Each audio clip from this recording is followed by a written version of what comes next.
A gente no primeiro domingo falou sobre quem? Qual casal?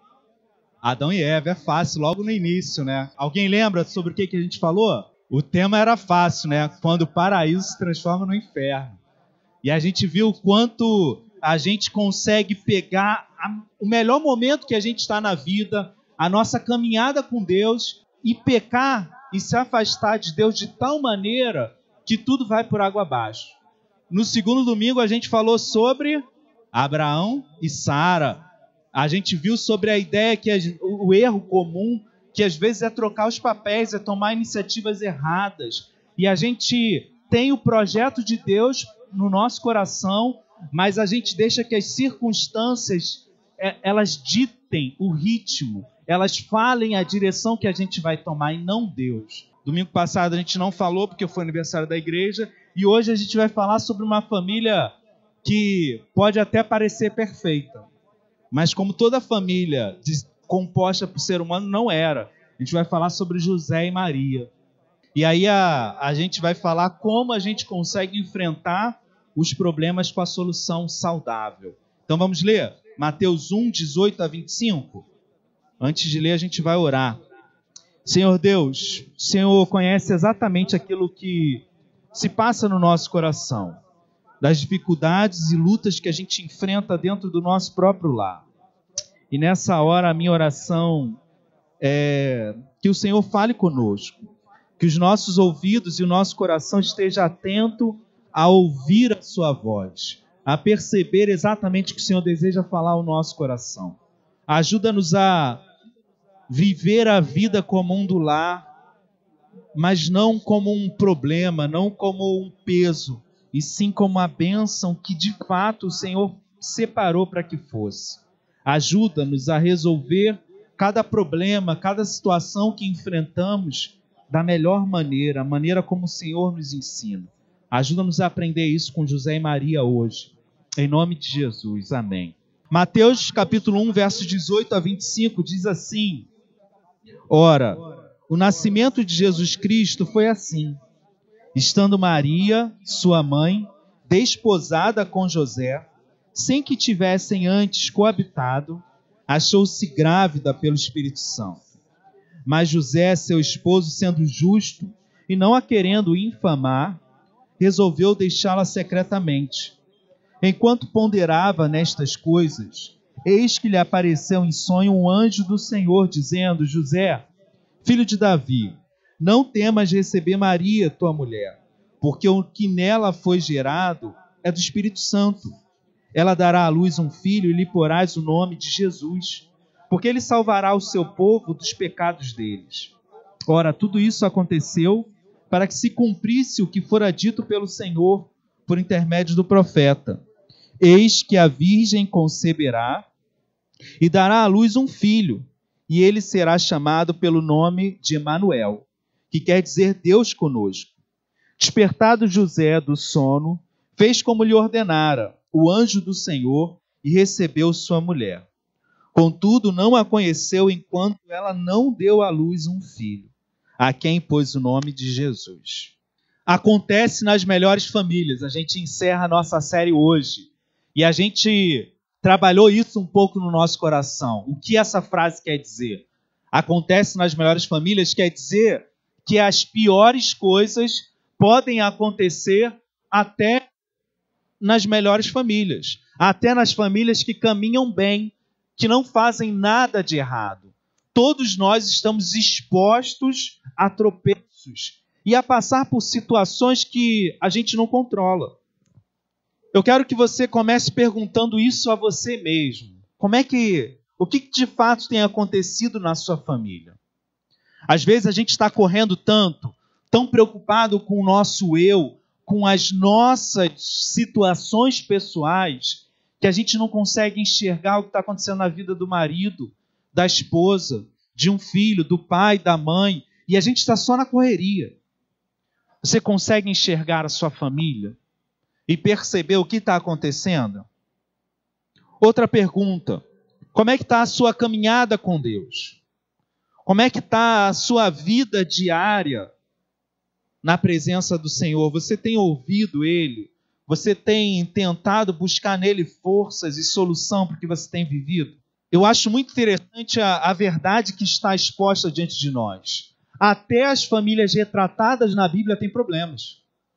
Talvez a gente deixe passar isso de maneira desapercebida, porque a gente idealiza demais. Mas a gente viu como Adão e Eva, Abraão e Sara e tantas outras famílias passam por problemas, e muitos desses problemas causados pelos próprios membros. Por exemplo, Abraão, pai da fé, a gente viu o quanto ele se esquivou de tomar a decisão de viver aquilo que Deus havia falado para ele. Adão e Eva, que caminhavam diariamente com Deus, caíram na tentação. Nós estamos expostos a essas coisas porque somos seres humanos falhos. E por isso Deus coloca essas famílias falhas diante de nós. Mas também para mostrar que Ele pode agir em qualquer situação. Seja qual for o estágio onde a gente se encontra hoje, nós podemos ser transformados pelo poder de Deus. Hoje a gente vai falar sobre como enfrentar as situações que a gente vive no nosso dia a dia como família de uma maneira saudável. E o foco hoje está em José e Maria. Você vai perceber, se você ainda não percebeu, o quanto o anúncio da gravidez de Maria, da bênção, de uma escolha excepcional, de um lugar excelente onde Maria foi colocada, virou a sua vida de cabeça para baixo. Foi como uma bomba caindo no meio da sua família. E no centro da história a gente vai ver José. Qual será o melhor caminho a tomar diante de cada problema que a gente enfrenta? Já percebeu? E talvez isso traga muitas dúvidas para a gente, porque se eu for para a esquerda, eu vou viver isso. Se eu for para a direita, eu vou viver isso. Se eu for reto, eu vou viver outra coisa. Se eu ficar parado, eu vou viver outra coisa. José e Maria mostram para a gente o que fazer diante disso. Não sei se você prestou atenção no texto que a gente leu. Eu peço que você mantenha a sua Bíblia aberta, porque a gente vai caminhar no texto. Mas é interessante perceber que Mateus é o único que vai registrar a situação, o ponto de vista de José. E eu queria que você tentasse se colocar um pouquinho no lugar dele. Imagina, você mora numa pequena cidade da Galiléia chamada Nazaré, trabalha como carpinteiro, você é uma pessoa justa, o texto diz isso, e você tem uma linda jovem prometida para você.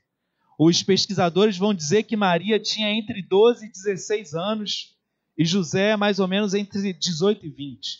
Então eram jovens, adolescentes. Mas de repente eles têm que lidar com uma situação inusitada.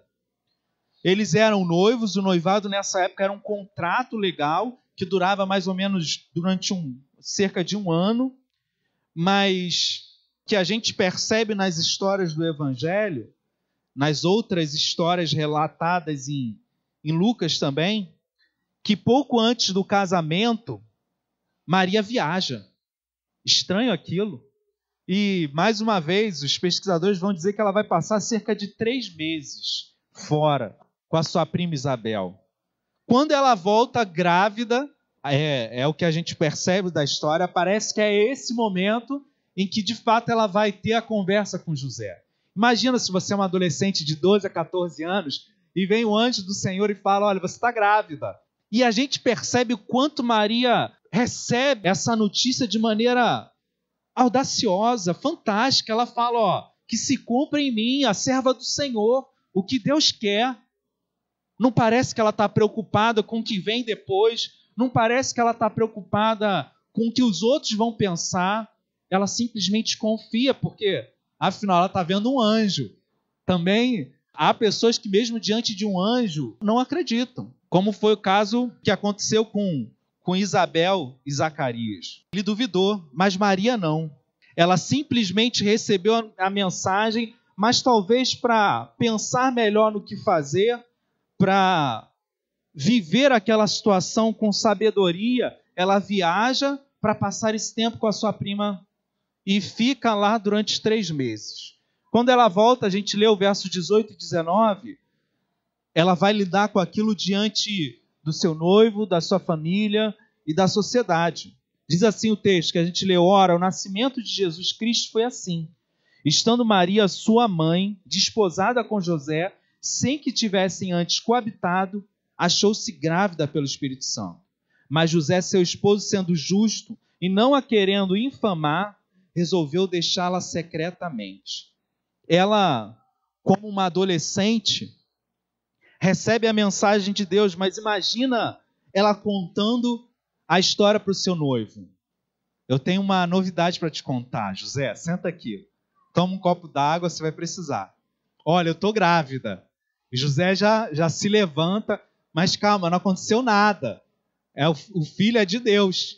O Espírito Santo é que fez isso. É trágico, cômico essa história, porque a gente de fato acredita nisso. Eu não duvido que de fato aconteceu. Mas você vê o quanto a história mexe não só com o sobrenatural, mas com as bases lógicas e sociais que a gente tem em mãos. Virou até piada, né? Quando aparece alguém grávida que ninguém sabe que é o pai, alguém fala, é do Espírito Santo. José sabia quem era Maria. E a gente consegue perceber em alguns nuances da história que a gente acabou de ler.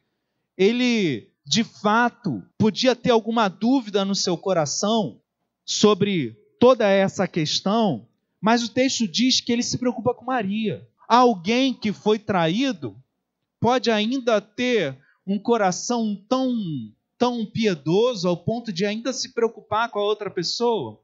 Pode, mas ele está preocupado em ela não ser difamada na sociedade. Então ele começa a ver como é que ele vai resolver, o que ele vai fazer com aquilo. E a decisão dele é: bom, eu acho que a melhor solução é eu me mandar, porque a culpa vai recair sobre mim, o casamento vai ser desfeito e eu é que vou ter que lidar com a situação, não Maria. Era o plano dele. Ele pensou no problema, ele teve que lidar com aquilo, mas sendo justo e, de certa forma, amoroso, ele resolve de maneira secreta abandonar Maria. A gente pode pensar algumas coisas a respeito disso. Por exemplo, se ele topasse simplesmente ficar com Maria, numa mente humana, pensando em consequências lógicas, o quanto Maria seria atacada numa sociedade. Se hoje a gente pensa numa sociedade machista, naquele tempo o homem sempre tinha razão. E o resultado seria que Maria ainda assim seria difamada. Quando ele simplesmente deixa ela secretamente, esse era o plano dele, de fato Maria ia ser cuidada como alguém que foi usada, abandonada, e o culpado seria José. Só para a gente pensar um pouco sobre essas coisas. Segundo a lei de Deus, José estava coberto de razão. Ele poderia simplesmente se levantar, acusar Maria, ela seria apedrejada ou envergonhada publicamente, e estava resolvido. Ele poderia fazer com que aquele problema não fosse dele. Ele poderia olhar para toda a situação, o mundo desabando, virando de cabeça para baixo e falar: olha, eu nem ligo, eu vou cuidar de mim. Eu vou resolver o meu problema e não quero saber do problema que outros criaram. Mas a gente começa a perceber que José está conectado com Maria a tal ponto de sofrer o prejuízo, de pensar na solução que seria melhor para ela, não simplesmente para os dois ou para ele. E assim, talvez o que seja mais terrível dessa situação é pensar que eles estão enfrentando um problema, e aqui Maria não é citada, a gente pode botar o foco em José, que ele não é o culpado. Nem Maria, nem José fizeram nada de errado. Mas eles têm que lidar com uma situação que é um problemão, que a sociedade não vai entender, que a família vai ver com maus olhos. Você já passou por isso? Porque às vezes tem situações que a gente causa na nossa vida. Tem problemas que nós somos os responsáveis. Mas tem muitos problemas que a gente fez tudo certinho. Poxa, eu estou indo para a igreja todo domingo, eu estou obedecendo a Deus e o mundo está caindo. Como é que é isso? E é legal ver que José e Maria são de fato um exemplo para a gente lidar com essas situações. José certamente está ansioso. Certamente está com aquele nó na garganta que a gente fica quando a gente tem um problema que a nossa mão não consegue resolver. Aquele embrulho no estômago de ter diante de você algo que é maior do que você mesmo. E diz o texto que ele resolve deixar Maria secretamente, mas isso não resolve o problema. Seria só um paliativo. E eu quase que percebo que José foi dormir ainda com aquilo martelando na cabeça. Quase nunca isso acontece com você, né? Deitar na cama com aquele problema martelando, aquela coisa te perturbando e você não consegue nem parar de pensar. É interessante perceber que o texto vai conduzindo a gente a entender como José está lidando com a situação. Ele não sabe o que fazer, mas ele está pensando a respeito. Ele está meditando sobre quais situações seriam melhores ou menos piores. Como é que ele ia encarar publicamente as outras pessoas, porque é o tipo de problema que não é só ele resolver e pronto. Não é só ele e Maria se acertarem e pronto. Outras pessoas estão envolvidas nisso. E por mais que a gente diga que não ligue, não tem como simplesmente não ligar. Família é esse caldeirão, não é? São esses problemas que vão esbarrando um no outro. Filho, pai, mãe, marido, esposa. A gente simplesmente vai tendo que lidar com isso o tempo todo. Verso 20 a 23 diz que enquanto ponderava nessas coisas, ou seja, ainda pensando sobre isso, eis que apareceu em sonho. Ele estava dormindo, mas ainda a cabeça funcionando. Ele ponderava nisso e começou a sonhar. E um anjo vem até ele, dizendo: José, filho de Davi, não temas receber Maria, tua mulher, porque o que nela foi gerado é do Espírito Santo. Ela dará à luz um filho e lhe porás o nome de Jesus, porque ele salvará seu povo dos pecados deles. Ora, tudo isso aconteceu para que se cumprisse o que fora dito pelo Senhor, por intermédio do profeta: eis que a virgem conceberá e dará à luz um filho, e ele será chamado pelo nome de Emanuel, que quer dizer Deus conosco. Apesar de ser justo, apesar de ser alguém amável, preocupado com a sua esposa, isso não é suficiente para que José entenda os planos de Deus. Isso é algo que a gente precisa perceber. Às vezes a gente simplesmente coloca no nosso coração e entende que a gente está fazendo tudo certo. Olha, a gente está acertando, a gente está fazendo o nosso melhor. Mas fazer o seu melhor não significa compreender o que Deus quer fazer na sua vida. Não significa entender os planos de Deus para você. Por isso, era necessário a ação divina nesse momento na vida de José. Porque ele ainda não conseguia perceber, enxergar o que Deus queria. Então, como apareceu um anjo para Maria, aparece um anjo para José em sonho, para contar a ele a importância dele na vida dessa família que estava se formando, na vida desse menino que seria Jesus.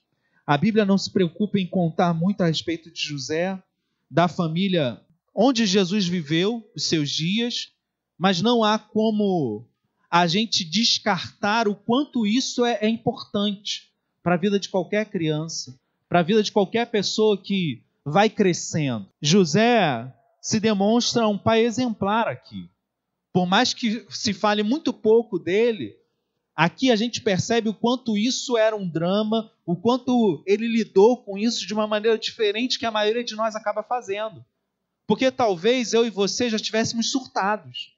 E no meio da confusão a gente teria escolhido o atalho, o caminho mais fácil e menos problemático. Ou talvez a gente simplesmente ignorasse as pessoas e fizesse o que tinha que fazer e acabou. Mas José vai ponderando até que de fato Deus se revele a ele, até que Deus fale com ele. Olha que interessante. O anjo chega até José, chama ele não de qualquer coisa, fala: José, filho de Davi. Essa informação é importante para a gente, porque já há muito tempo havia sido pronunciado que o Messias, o Salvador, seria o descendente de Davi. E o descendente de Davi é José. Talvez a gente descarte ou não perceba a importância dele nessa jogada, mas ele é fundamental para que o projeto de Deus se cumpra. E por isso Deus tem todo o cuidado de falar com ele. José, você é importante. Você está nessa história. Você não fez o filho. Quem fez fui eu. Mas você não é alguém descartável. Você é alguém com quem eu me importo e que já há muito tempo eu planejei para viver esse momento. Então o anjo vai direto falando quem era José, filho de Davi, e fala, olha, não temas receber Maria, tua mulher, porque o que nela foi gerado é do Espírito Santo, fui eu. Ela vai dar à luz a um filho e você vai colocar o nome dessa criança de Jesus. Mais uma vez, Jesus talvez não seja um nome tão forte para a gente, mas para eles eram. Porque era como se chamava o Salvador, aquele que deveria vir para salvar Israel, aquele que deveria mudar a história. O sonho permite que José entenda aquilo que estava além do seu alcance. O chamado que Deus tinha para sua esposa, para ele e para esse filho que iria nascer. A promessa, o texto bíblico do profeta, apenas confirma que o que Deus falou no passado se cumpre hoje. Nós não somos pessoas jogadas ao acaso, mas os projetos e os planos de Deus se cumprem ainda na nossa vida. A gente crê num Deus que é soberano. A gente crê num Deus que conduz a nossa vida, não como robôs, não como pessoas que não têm escolhas ou opções para viver os seus dias. Mas a gente crê num Deus que nos conduz de maneira amorosa. E é isso que ele está fazendo aqui. Eu gosto de uma ilustração que, para mim, define muita coisa. Eu entendo a soberania de Deus como se nós fôssemos uma mosca dentro de um avião. A mosca ela tem a liberdade para voar para qualquer lado dentro do avião. Mas o avião que saiu do Rio e está indo para São Paulo, a mosca não pode mudar isso. Então a gente vai vivendo os projetos de Deus na nossa vida. E isso eu não entendo como uma imposição, mas como um cuidado. Mas ouvir Deus me garante como eu vou viver essa caminhada. A mosca pode viajar de primeira classe ou pode ir no ambiente de carga. Pode até viajar no banheiro. Eu não quero viajar no banheiro. Eu quero ouvir Deus. Eu quero saber o que de fato Ele tem de melhor para mim. Eu sei que como um Deus amoroso, Ele intervém.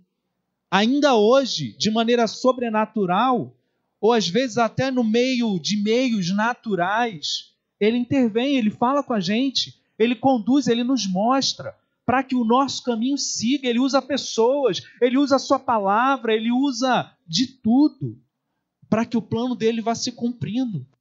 Mas existe um espaço que depende de mim. E José nos mostra como cumprir isso. Verso 24 e 25 diz, despertado José do sono, fez como lhe ordenara o anjo do Senhor e recebeu sua mulher. Contudo, não a conheceu enquanto ela não deu à luz a um filho, a quem pôs o nome de Jesus. Eu fico imaginando como José se sentiu grato depois que o assunto foi esclarecido. Entendimento e compreensão levam à obediência. Quando eu entendo o que Deus quer de fato para mim, quando eu abro o meu coração para ouvi-lo, a obediência é uma consequência natural. Muito da nossa desobediência ou recusa em ouvir Deus, em seguir os seus planos, tem a ver com o fato da gente não estar com o coração aberto para entender o que Ele quer para a gente. Tem a ver com o fato da gente não estar disposto a viver os planos dele, a gente insiste com os nossos. Alguma coisa não saiu do jeito que eu planejei, eu vou ficar chateado com Deus, eu vou brigar, eu vou ficar frustrado, porque eu insisto em que aquilo que eu planejei se cumpra. Assim que acorda sem demora, José faz o que o anjo disse. Ele não pondera mais, ele não precisa de mais tempo para pensar, ele recebe Maria como sua esposa. O anjo falou, não tema receber Maria como sua esposa. Ele jogou fora o medo. No momento que a gente sabe o que Deus quer para nossas vidas, não pode mais restar dúvidas, nem ponderações. Obedecer cabe a nós. Deus não obriga José a obedecer. Deus orienta. Da mesma maneira, Deus tem nos orientado, como homens e mulheres, crentes, cristãos que desejam segui-lo. Deus tem nos orientado a obedecê-lo. Nós temos decisões, e eu fico pensando o quanto a vida de José, de Maria, poderia ser diferente. Provavelmente Deus ainda o traria de volta para os seus planos, e assim a gente crê, mas E se José, de repente, decide largar tudo? Eu fico imaginando quantas decisões erradas nós tomamos. Porque Deus fala alguma coisa, mas a gente insiste em desejos que são infantis, em questões emocionais que são passageiras. E a gente continua sabendo o que Deus quer, mas você simplesmente toma a decisão de ignorar. E a gente se afasta desse plano e a vida começa a embolar e as coisas começam a não encaixar e a gente ainda culpa Deus. A gente ainda tem a cara de pau de falar: Deus, como é que é? Você não vai resolver isso? Você não vai vir aparecer e fazer um milagre? Deus é tão bom e misericordioso, irmãos, que ainda assim Ele não nos abandona. É um Deus de misericórdia, é Deus que é paciente, é um Deus de amor. Mas quantos dos nossos sofrimentos estão diretamente ligados à nossa desobediência? Parece que José, depois de ouvir Deus, se torna um novo homem. De um homem cheio de dúvidas, que não sabe exatamente o que fazer, diante da presença e da revelação de Deus, ele se torna um novo homem. Ele sabe exatamente o que fazer e faz. Ele age, ele não pensa mais. Maria, assim que viu o anjo, disse o seu sim. Tudo bem, sou a serva de Deus, cumpra assim em mim a sua vontade. Mas a gente não percebe que José também teve que falar o seu sim. Eu vou viver a situação. Eu vou enfrentar o que eu tiver que enfrentar, porque esse é o projeto de Deus e é o melhor caminho. Como é que anda a sua vida? Como é que anda a sua família? Como é que você tem enfrentado os seus problemas? O que fazer quando eu estou fazendo as coisas certas e o problema bate na minha porta? Ou, lembrando de José, o que fazer quando eu nem sei o que fazer? Quando as dúvidas não conseguem me fazer chegar a uma decisão. Eu, pensando um pouco na história de José, algumas coisas além daquilo que a gente já falou me saltam aos olhos e ajudam a gente a trabalhar na nossa casa. Primeira coisa, acho que diante do problema, mesmo sem ter a solução em mãos, José decide não expor sua família. E isso eu acho de uma coragem, de uma hombridade que está escassa hoje. A primeira decisão que José tomou era não expor sua família. Não importa o que vai acontecer, eu ainda não sei qual decisão vou tomar, mas eu não quero que Maria seja difamada. Eu não quero que ela seja envergonhada. Percebe? Ele não sabe o que fazer, mas ele tem uma decisão dentro do seu coração. Eu vou cuidar disso. Em tempos em que toda a nossa vida vai para Facebook, em tempos que a gente para e começa a falar mal até das pessoas mais próximas e que deveriam ser os nossos principais e mais fiéis parceiros na vida, a gente está pronto para reclamar, para falar que o outro não faz, o que o outro deixou de fazer, o que ele fez de errado. Eu acho sensacional perceber o quanto José decidiu pagar o preço para que a sua esposa não assumisse a culpa. Segunda coisa que eu vejo é que ele não foi precipitado diante do problema. O texto diz que, embora ele tivesse uma ideia, ele não toma a decisão por impulso, ele pondera, ele pensa sobre, ele não quer decidir no calor da situação, porque qualquer um diante de um problema desse, o mais fácil, como a gente já falou, seria deixar Maria de lado, não tomar um problema que é do outro para si, mas ele pensa, ele quer saber qual é a melhor solução. E não é à toa que o anjo aparece para ele, a gente vê ao longo da caminhada o quanto eles são pessoas que de fato amam o Senhor. O texto que diz que Jesus se perdeu mostra que eles iam sempre a Jerusalém nas festas, eles eram pessoas que buscavam Deus. Então ele pondera, ele medita, ele não fala sem pensar, ele não é insensível diante das coisas que estão acontecendo. E por fim, a gente falou, e eu acho que isso é o centro de tudo, José se submete à vontade de Deus, não à sua vontade. Quantas coisas que a gente lutou tanto, que a gente brigou, que a gente pagou o preço, a gente nem se lembra mais. Sabe aquela história que você está brigado com alguém, não fala mais com a pessoa, mas não sabe nem mais por quê?